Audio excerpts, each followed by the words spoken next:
હું એવું તો નથી ઈચ્છતો કે આપણો અવાજ બોર્ડર સુધી જાય, પણ આ રોડ સુધી આપણો અવાજ તો જવો જ જોઈએ. તો બધાનો અવાજ જોરથી એક સાથે આવવો જોઈએ.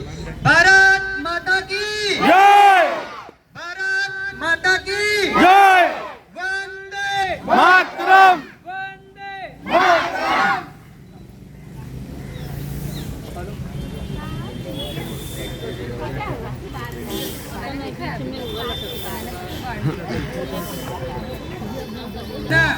रोशनी होगी चिरागों को जलाए रखना, लहू देकर जिसकी हिफाजत हमने की, ऐसे तिरंगे को सदा दिल में बसाए रखना, सदा दिल में बसाए रखना.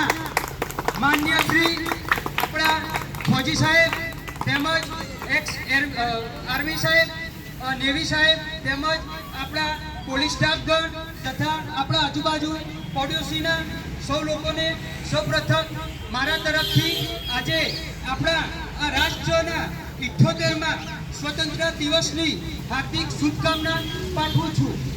મને આજે આનંદ થાય છે કે મારા આ રાષ્ટ્રના સ્વતંત્ર દિવસે તમારા સમક્ષ કંઈક બોલવાનો મોકો મળ્યો. આજે પૂરા ભારત દેશમાં આ આઝાદીની ખુશીનો એક તહેવાર જેમ આપણે ઉજવી રહ્યા છીએ. આજે સરકાર પણ હર ઘર તિરંગા એ અભિયાન ચલાવી રહી છે. નાના નાના ગામડાથી લગાવી મોટા મોટા શહેરમાં પણ તિરંગા યાત્રા યોજાઈ રહી છે. એના જ એક ભાગરૂપે આજે આપણે સૌ અહીં એકત્રિત થઈ આપણા રાષ્ટ્રધ્વજની સ્વતંત્રતા દિવસની ઉજવણી કરવા માટે આપણે સૌ અહીંયા આજે ભેગા થયા છીએ. સાહેબ, આ આઝાદી આપણને એમને એમ નથી મળી. આ ખુશીનો મોકો આપણને એમને એમ નથી મળ્યો. તેની પાછળ હર એક વીર યોદ્ધાનો પોતાના જીવનું બલિદાન રહેલું છે.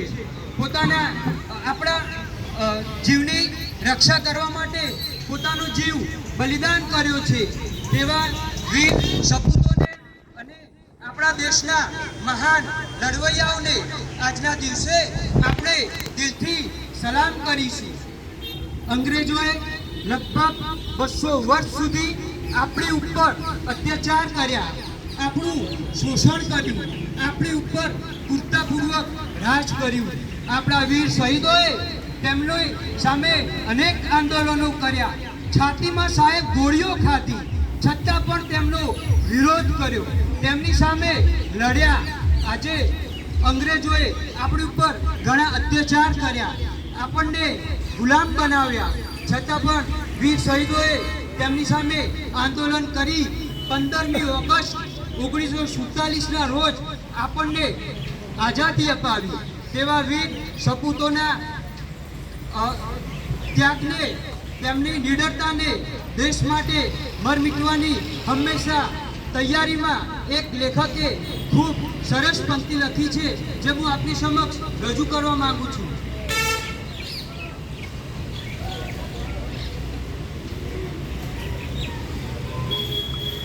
क्या समझोगे तुम इस युग में कि प्राण गंवाने का डर क्या था?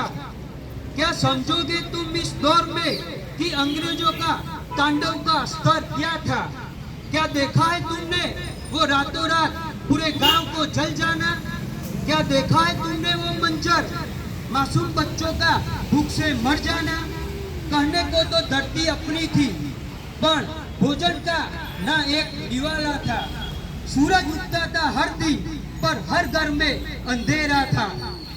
बैसाखी का पर्व मनाने घर घर से दीपक निकले थे. बैसाखी का पर्व मनाने हर घर से दीपक निकले थे. लौट ना पाए अपने घर को जो देश बचाने निकले थे, जो देश बचाने निकले थे. आवा महान स्वतंत्रता सेनानीओ अपना वीर सपूतोना कारणे ज આપણે આજે સંપૂર્ણ સ્વતંત્ર છીએ. આપણે 15મી ઓગસ્ટ 1947ના દિવસે આપણે સ્વરાજ્યની પ્રાપ્તિ કરી.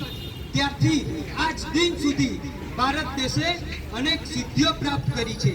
આજે આપણે પૂરા વિશ્વમાં વૈજ્ઞાનિક ક્ષેત્રે ઔદ્યોગિક ક્ષેત્રે કે શૈક્ષણિક ક્ષેત્રે આપણે અનેક સિદ્ધિઓ પ્રાપ્ત કરી છે, જેની બોલબોલાટ આજે પૂરા વિશ્વમાં થઈ રહી છે. આજ પ્રગતિ આપણી આ જ રીતે ચાલતી રહે તે માટે આપણે સૌએ મળીને એક પ્રતિજ્ઞા લેવી જોઈએ. ખાસ કરીને હું યુવા વર્ગને ચોક્કસ કહીશ, જે આપણા આવતા ભવિષ્યનું, આપણા ઉજ્જવળ ભવિષ્ય છે, આપણા દેશનું ઉજ્જવળ ભવિષ્ય છે. આજે આપણા દેશમાં ભ્રષ્ટાચાર, જાતિવાદ, ભાષાવાદ, કોમવાદ, જેને આપણા દેશની એકતા, આપણી ભાઈચારાને ધીરે ધીરે ખતમ કરી રહી છે. તો આજે આપણે આ પવિત્ર દિવસે એક પ્રતિજ્ઞા લઈશું કે આપણે આપણી એકતા અને ભાઈચારા હંમેશા જાળવી રાખીશું અને આવા દૂષણોથી આપણે હંમેશા દૂર રહીશું. આજે આપણા વીર સપૂતોની બલિદાન વ્યર્થ ના જાય, આપણા વીર સપૂતોના પ્રાણ વ્યર્થ ના જાય.